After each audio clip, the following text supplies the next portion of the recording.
বাড়ি যাওয়ার পথে আনমনা হাঁটতে হাঁটতে দূর থেকে হঠাৎ আর্যের চোখে পড়ল এক যুগল যুবক যুবতীর দিকে। মেয়েটি বেশ উৎফুল্লতার সঙ্গে ছেলেটিকে উৎসাহ দিয়ে যাচ্ছে, আর ছেলেটি তার যথাসাধ্য চেষ্টা করে যাচ্ছে তার প্রেয়সীর প্রিয় বাগান বিলাস পাড়তে। ওই দৃশ্য দেখে মনের কোঠরে জমে থাকা স্মৃতিগুলো মাথাচাড়া দিল আর্যের।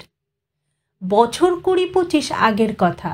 এমনি করেই এক 5-7 বছরের পুচকি মেয়ে মেঘা 9-10-এর আর্যকে উৎসাহ দিত তার প্রিয় ফুল বাগান বিলাস পেরে দেওয়ার জন্য।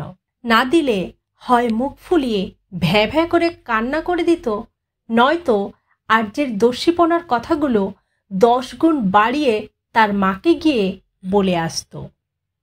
তাই ইচ্ছা না থাকলেও পেড়ে দিতে হতো তাকে ফুল।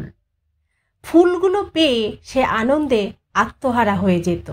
সেগুলোকে কখনো সে তার ছোট ছোট চুলে লাগানোর বৃথা চেষ্টা করত, তো কখনো হাতে নিয়ে লাগাতো এক ছুট। ভাবতে ভাবতে কেমন শৈশবে হারিয়ে গেল আর্য। তাদের বাড়ি থেকে 5-6টা বাড়ি পরে থাকতো পুচকে মেয়েটি। দুজনের মধ্যে ভাব থাকলেও ঝগড়া হতো প্রচুর। মাঝে মাঝে মারামারিও লেগে যেত দুজনের মধ্যে।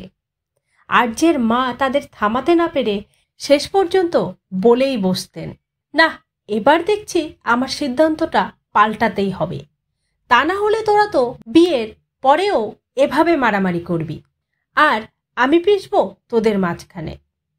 আচ্ছা, মেঘা কি জানতো ওর মা আর আমার মা মিলে ছোটবেলা থেকেই আমাদের বিয়ে ঠিক করে রেখেছিল?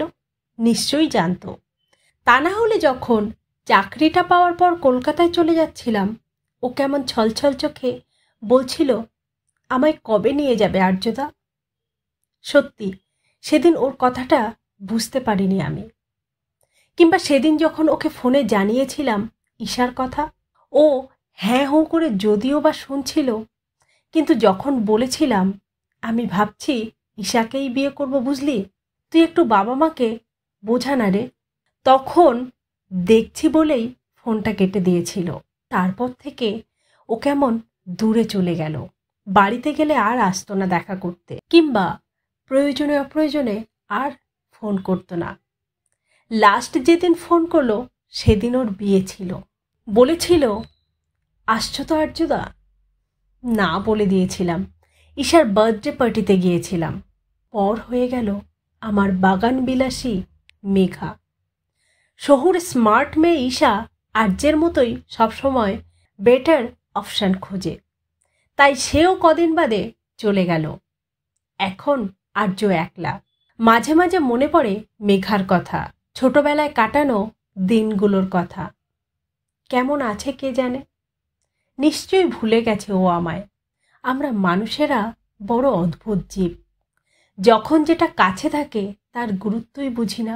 সেটা হাতছাড়া হয়ে যাওয়ার পর সেটা পাওয়ার জন্য ছটফট করি। ভাবতে ভাবতে পৌঁছলো তাদের কাছে।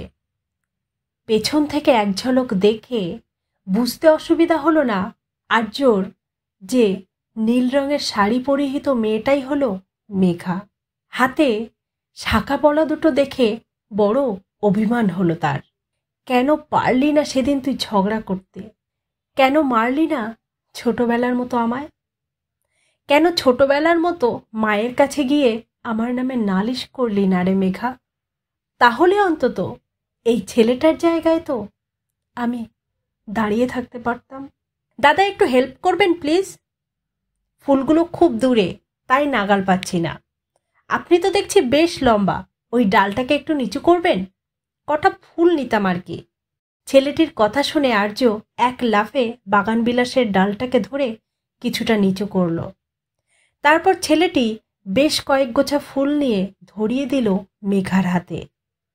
মেঘা আর্যকে ধন্যবাদ বলে বাগান বিলাসগুলোকে বুকে জড়িয়ে ধরে ছেলেটির হাত ধরে চলে গেল।